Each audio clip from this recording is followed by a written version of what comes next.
UP की राजधानी लखनऊ में हुए 3 दिवसीय ग्लोबल इन्वेस्टर समिट का आज समापन हो गया और इस समिट में कुल 33,50,000 करोड़ के निवेश के प्रस्ताव आए हैं। 19,058 MOU साइन हुए हैं।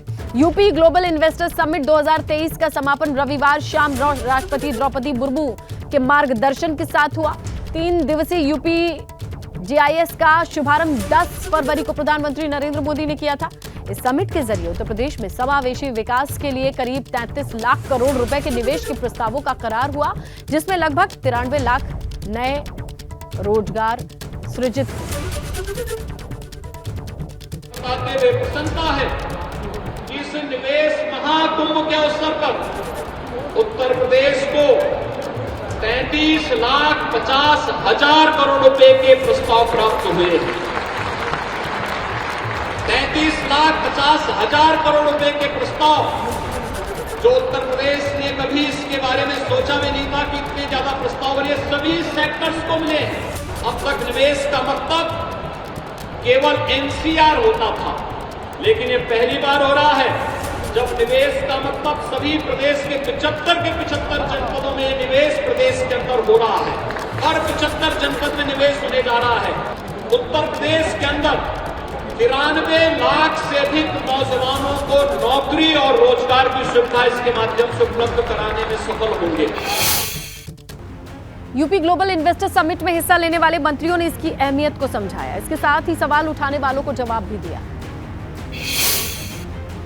3 दिनों तक चले ग्लोबल इन्वेस्टर समिट का समापन हो गया। राष्ट्रपति द्रौपदी मुर्मू ने इसका समापन किया और उन्होंने कहा कि अब यूपी जो है वो भारत के विकास का ग्रोथ इंजन बन रहा है। हमारे साथ औद्योगिक विकास राज्य मंत्री जसवंत सैनी जी हैं। एक बहुत सफल आयोजन इसको कहेंगे आप, 33,50,000 करोड़ के निवेश के प्रस्ताव।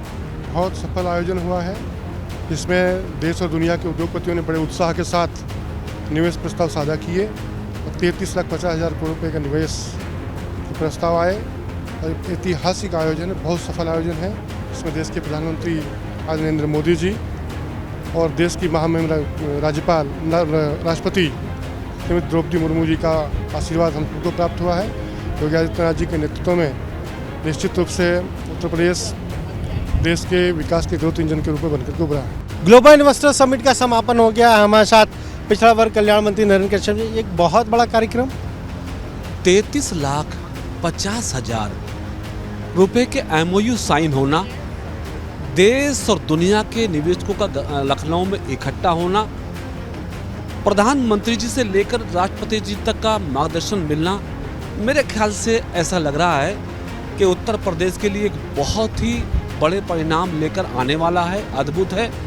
और जिस तरह की कल्पना उत्तर प्रदेश के माननीय मुख्यमंत्री जी ने की थी $1 ट्रिलियन इकोनॉमी बनाने की, उस दिशा में हमारा प्रदेश आगे बढ़ चला है। बीजेपी सांसद रवि किशन है गोरखपुर से, उनसे भी जानेंगे। रवि जी, आप भी आए, आज का सेशन भी हुआ आपका, और ये जो ग्लोबल इन्वेस्टर समिट है, 33,50,000 करोड़ का निवेश, यूपी यानी भारत का ग्रोथ इंजन अब बने। देखिए, यशस्वी प्रधानमंत्री जी की जो सोच रही $5 ट्रिलियन की इकोनॉमी को लेके जाना, पूज्य महाराज जी ने उसमें $1 ट्रिलियन पर उत्तर प्रदेश की बात कही, तो ये एक बहुत बड़ा उछाल है। और इसमें सबसे काबिलियत और सबसे अच्छी बात है कि पूरे विश्व से निवेश आ रहा है, तो हर कंट्री के लोग आ रहे हैं उत्तर प्रदेश को और देख रहे हैं। उसमें फिल्म इंडस्ट्री को भी आज बहुत बड़ा उछाल मिला है। तो ये आज बहुत समस्त आप ABP गंगा के दर्शकों को और समस्त देखने वाले चैनल के सभी लोगों को साधुवाद कि उत्तर प्रदेश के लिए तैयार हो जाइए। एक ऐसा प्रदेश जो देश की इकोनॉमी बनने जा रहा है, देश की रीढ़ की हड्डी बनेगा और बहुत गर्व होगा, और गर्व से आप लोग मैं कहिएगा कि आप लोग उत्तर प्रदेश से। ग्लोबल इन्वेस्टर समिट के समापन के बाद तमाम मंत्री निकल रहे हैं। हमारे साथ उत्तर प्रदेश सरकार के उच्च शिक्षा मंत्री योगेंद्र उपाध्याय जी हैं। योगेंद्र जी, आपके विभाग में भी काफ़ी निवेश के प्रस्ताव आए हैं, लग रहा है कि अब यूपी की एक नई तस्वीर आएगी आने वाले दिनों में।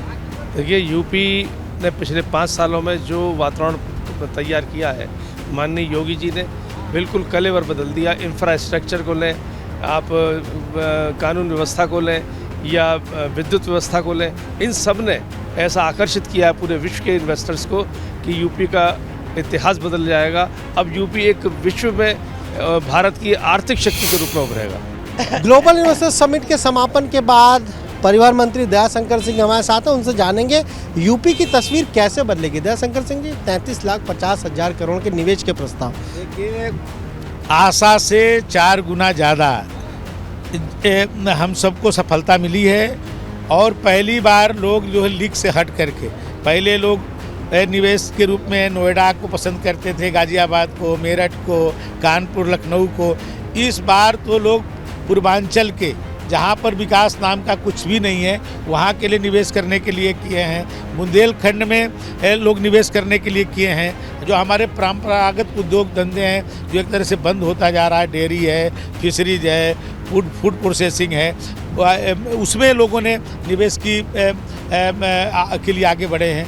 और केवल इस देश के ही नहीं, दुनिया के 16 देशों के लोग उसमें आए हैं और नए नए टेक्नोलॉजी के साथ आ रहे हैं।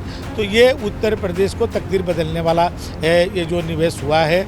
और ये जिस दिन सफलता प्राप्त करेगा उस दिन केवल उत्तर प्रदेश का ही नहीं, पूरे देश के विकास में उत्तर प्रदेश का नंबर 1 स्थान रहेगा। आज राजधानी लखनऊ में ग्लोबल इन्वेस्टर समिट के बाद अब कल से G20 की बैठकों का सिलसिला शुरू होगा। कल उद्घाटन समारोह में सीएम योगी समेत तमाम दिग्गज मौजूद रहेंगे। वहीं पहले डिजिटल इकोनॉमी वर्किंग ग्रुप की बैठक होगी। 3 दिवसीय G20 कॉन्फ्रेंस में 20 देशों के लोग आएंगे। इसके अलावा 9 इनवाइटेड देशों के प्रतिनिधि भी आएंगे। डिजिटल इकोनॉमी के तहत 3 बिंदुओं पर सहमति बनाने पर चर्चा होगी। हमने जो भारत ने जो इतने अच्छे अच्छे प्लेटफॉर्म्स बनाए हैं, आधार है, यूपीआई है, डिजी लॉकर है, कोविन है, इनको बाकी देशों के साथ कैसे उनके साथ शेयर किया जाए, ये हमारा एक मुद्दा होगा। दूसरा मुद्दा ये होता है कि हमारे दैनिक जीवन में जो साइबर सिक्योरिटी से रिलेटेड इश्यूज हैं, उनको हम कैसे, उन लोगों के जो अनुभव हैं, उनके जो एक्सपर्टीज हैं, बेस्ट प्रैक्टिसेज हैं, और हम लोगों ने जो देश में बहुत काम किया है साइबर सिक्योरिटी पे पिछले 5, 7, 10 सालों में, उससे हम बाकी उसका आदान प्रदान हो और हम लोग भी उनसे सीखें और हम भी अपने जो चीज़ें हैं वो उनसे शोकेस करें, उनको बताएं।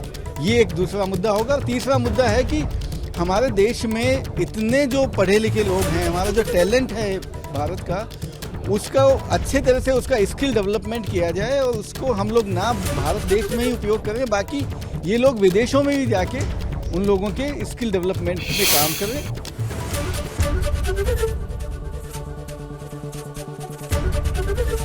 एबीपी गंगा, खबर आपकी, जुबान आपकी।